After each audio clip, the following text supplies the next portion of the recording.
Speaker Mike Johnson is in this morning. Good morning, Mr. Speaker. I feel fine. I just can't talk.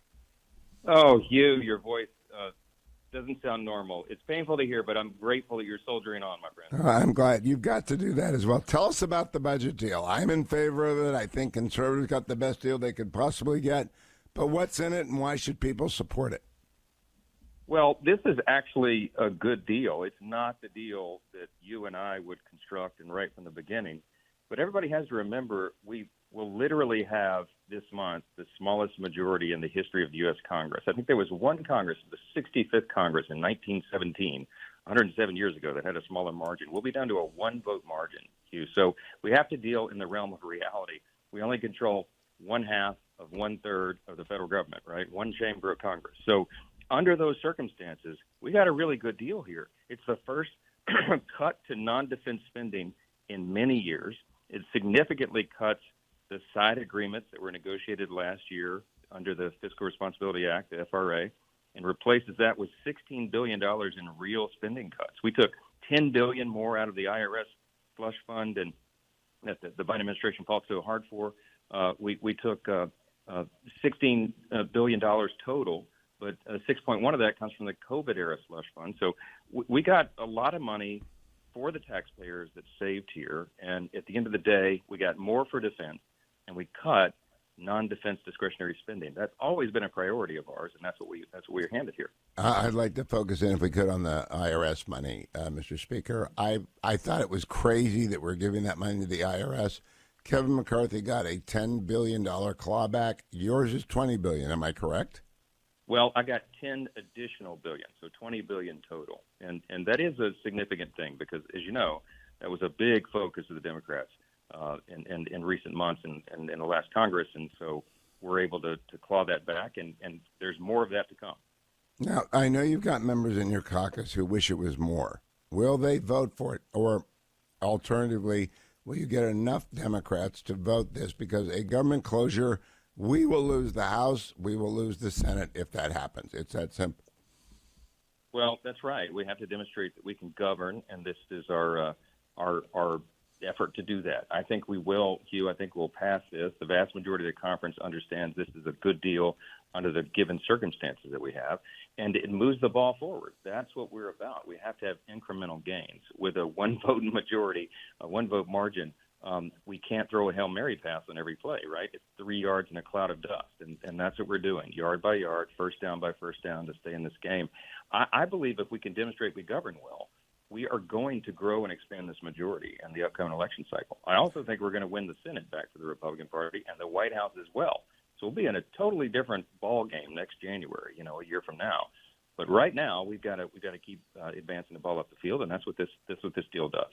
Have you personally endorsed anyone yet in the presidential race, Mr. Johnson? I did. I've endorsed President Trump, and I believe he will be the nominee, and I'm convinced he's going to win the White House again. And that's going to be a great is the former president helping you pass this must-pass deal? I'm planning to give him a call today to talk him through the details of it. He's a little busy, got Iowa caucus and all these other things on his plate right. But no, he and I have a very close relationship. He's been an enthusiastic supporter of my leadership here, and I expect he'll be doing that again. Well, it will be catastrophic if this fails. When does it come to a vote? That's a good question. This is to set the top line so that our appropriators can get in the room and hash out the actual appropriations bills. We've got deadlines coming up, 2 tranches, the first one January 19th, the second February 2nd. So we are pedal to the metal, trying to get those bills produced and get them on the floor to vote. And I'm very optimistic that we can get this done. Okay, now I want to switch over to the immigration deal. This is different from the I believe I will oppose. I'll get my voice back. I'll be full blow. I will oppose any deal that does not include a wall. Will there be a wall in the immigration deal that includes Israel and Ukraine funding? Oh, well, that's a great question. It really is about more than the wall, though. You're right. That's a critical priority. But we passed H.R. 2 almost 8 months ago, and that was our signature piece of legislation that secured the border because we restored the Remain in Mexico policy that worked so effectively under the Trump administration.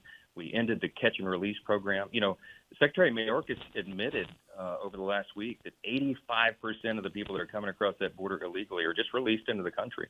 And I took 64 of us, House Republicans, went down to Eagle Pass, to the epicenter, just last week and saw it with our own two eyes. It is an absolute catastrophe. So we've got to restore those policies that work. We do need to rebuild the wall, and we need to make sense of the asylum process and the parole process that are broken. And that's what our bill did. It's been sitting on Chuck Schumer's desk for that many months, collecting dust. Right now, there's a negotiation in the Senate and between the White House and the Senate on some sort of, proposal that would solve this. But we have yet to see the text of it. And I'll just say I'm cautiously optimistic, Hugh. We'll have to see what develops. Well, let me repeat, though, very specifically. I am looking for one thing and one thing only. If the wall is not in there, authorized and appropriated, construction underway before anything else kicks in. I mean, really, notwithstanding any other law language, you know the language to write, Mr. Speaker, I will be against it. Will that kind of language, that kind of guarantee of 900 miles of wall be in this bill, or you will not support it?